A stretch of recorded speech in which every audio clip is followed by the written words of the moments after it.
Hey guys, this is Tom with draftmagic.com, and I'm preparing here to get started in the PTQ today, which is going to be online for Return to Ravnica. So this is the standard deck which I'm going to be running today. It is the Puresteel collar deck that I've been working on for quite some time, a little bit over a month now, really just trying to tune it and prepare it for this string of PTQs that's going to be going on online, and then also kind of preparing it for GP Minneapolis here in the next couple weeks.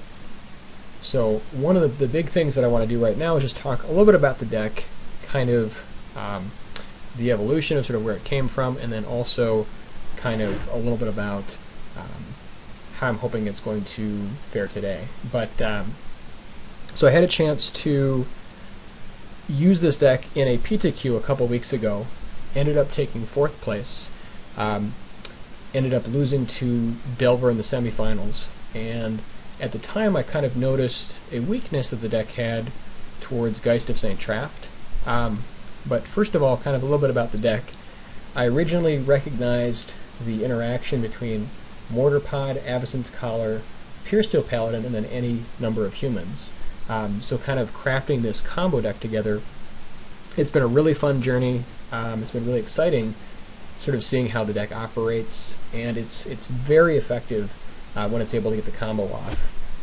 Usually it can go from pretty much losing to winning instantly in one turn, and what'll happen is you can typically end up getting an extra 7 to 10 points of damage in one turn off of the combo and give you a huge amount of reach, so you can win literally out of nowhere. So that's kind of sort of the main aim of the deck here. Every card in the deck is specifically crafted to really increase the chances of you getting the combo out. In addition, we do have the Silver Bullet of the Grafdigger's Cage to help shut down major strategies like Bant Pod. It's also very effective at the zombie decks, which use Graveyard Recursion and Undying. It's very good at dealing with Solar Flare and a lot of decks that manipulate the graveyard to really gain advantage. So being able to tutor for it with our Trinket Mages really helps us kind of prepare for those matchups. And then in addition, the other kind of line of play that this deck uses is the Champion of the Parish in to gather the townsfolk, and then recurring it with Snapcaster Mage. So just making a very sort of aggressive strategy that way.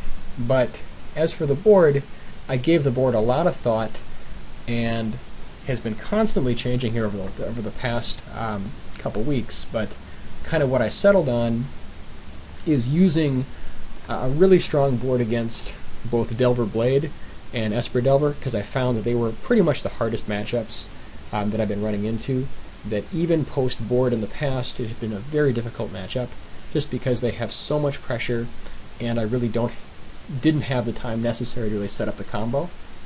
So against these decks, what I've done is I've changed the board to use a full set of mental missteps in tandem with Snapcaster Mage to really do as much as I can to lock down their early aggression. In addition, the addition of Phantasmal Image has been a huge help at really shutting down the Geist of St. Traft, and then Spellskite can help redirect important spells like Gutshot, Mutagenic Growth, Vapor Snag, to kind of help us get there. The other portion of the sideboard basically is specifically aimed at Solar Flare, the red-green aggro, the Wolf Run matchup, where Sword of War and Peace is exactly what you want to be doing in those matchups, to either allow you to get through the tokens, or to really help you gain back the life that's necessary to stabilize.